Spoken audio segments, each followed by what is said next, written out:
What's going on, guys? Dr. Brute7 signing in back with another tutorial video. So I'm going to be showing you guys how to jailbreak the PlayStation 4. As you can see, I am already on the jailbreak. In the next couple of minutes we're going to perform the jailbreaking process, but before that you need to ensure that you perform these steps that I'm about to show you, and also know about some stuffs that you need to keep in mind in order to perform the jailbreak. So the very first thing that I have shown on my previous video is making sure that you update the firmware version to 9.0. You have to do an offline update. I have already shown you guys how to do that. After making sure that you have followed that tutorial, just step right back in. The next thing that you're going to do is ensuring that you do not update to the latest firmware version. So in order to do that, go to network. From the settings menu, set up internet connection. So let's just set up the internet connection, whichever you're using. Just go to custom, just select the network that you want to use. So here, IP address, automatic, do not specify.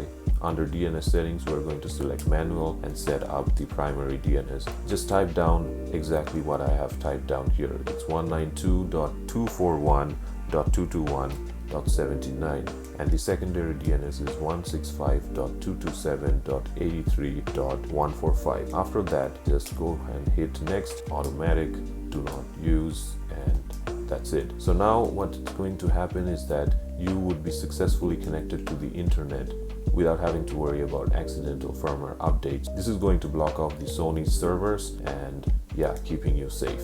Also, these are the settings to direct you to the WebKit exploit. I'm going to go into that later. You don't have to worry about your account because we are a couple of updates behind, and also we have blocked up the Sony servers. So it's safe to use your PSN account if you want.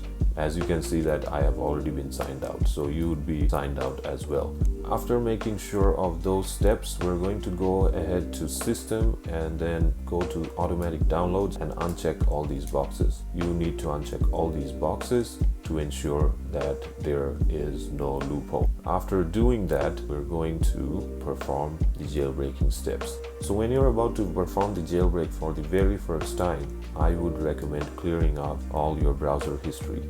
So you can do that by going into internet browser, go to options, go to browsing history, clear browse history. You don't have to do this all the time when you're going to load up the exploit, because just for the first time, to ensure everything goes smoothly. After performing the jailbreak, it is very common that the system might crash after the jailbreak process has been completed. Just do not panic. So just perform a restart of the console. Since this is a tethered exploit, you're going to have to perform the jailbreak every time you're going to restart or shut down your PlayStation 4. In order to prevent that, you can put your system into sleep mode. Before everything, make sure that you have a dedicated memory stick. You can take any USB stick, but that is going to be used specifically for the jailbreaking process and for future injections. Just download these two files first. One is the exfathacks.img, which is an image file, followed by the Win32 Disk Manager. Win32 Disk Manager should look something like this. On the desktop, you're going to have to install it. Something like this is going to pop up. Okay, let's move on with what to do. Plug in your SD card first. You don't need to format anything. Just forget about the formatting, because we're going to do that through the WinDisk Manager. Browse the image file that you have downloaded. Just go ahead and select that file, and you're going to get this prompt. Writing to a physical device can corrupt the device, whatever, it's fine. Okay, once the writing has been done, I'll show you guys the next step on the PlayStation 4 itself. Alright guys, so access your PlayStation 4's web browser, type in this website address. Once you hit go, you're going to see this page. Now these here are all the firmware versions. Browse the pointer to PS4 9.0 and select Goldhen.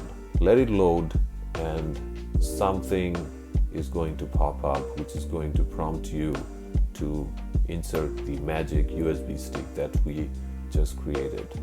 Alright guys, so I just inserted the USB drive. Do not press OK or anything. It says this USB drive is unsupported. Once you see that pop up that USB drive is unsupported, you're good to go. Go ahead and press on OK.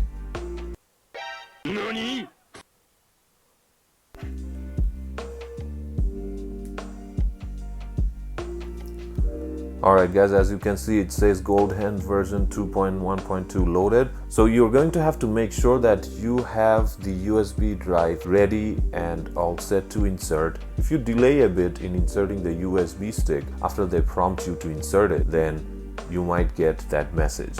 Please don't panic. Now that you have successfully jailbroken your PlayStation 4, just one last step needs to be done. This is going to be an added layer of protection. Just go to settings. By now you would see Goldhand in your settings menu. Just go to Goldhand, enable these two options. Once making sure of that, just go ahead to internet browser and type in this host's address, which is caro218.ir. After visiting the host address, go to 9.0 Gold. On the second page, you're going to see a bunch of options. You're going to select disable updates. There you go. Now you have successfully disabled or blocked off any kind of future updates from happening. This is something that you would want to do because I'm certain that those who have jailbroken your PlayStation 4 are looking forward in doing a lot of cool stuffs that I am about to show you guys in the upcoming days or weeks or months. So if you have found this tutorial useful, please don't forget to drop in a like and subscribe. It's gonna mean a lot to me. Spread the word to your friends and family who wants to jailbreak their console. So the next video is going to be about package files, installation of package files. I'm going to show you guys how to do that. Stay tuned. Dr. Brute 7 signing off. Peace.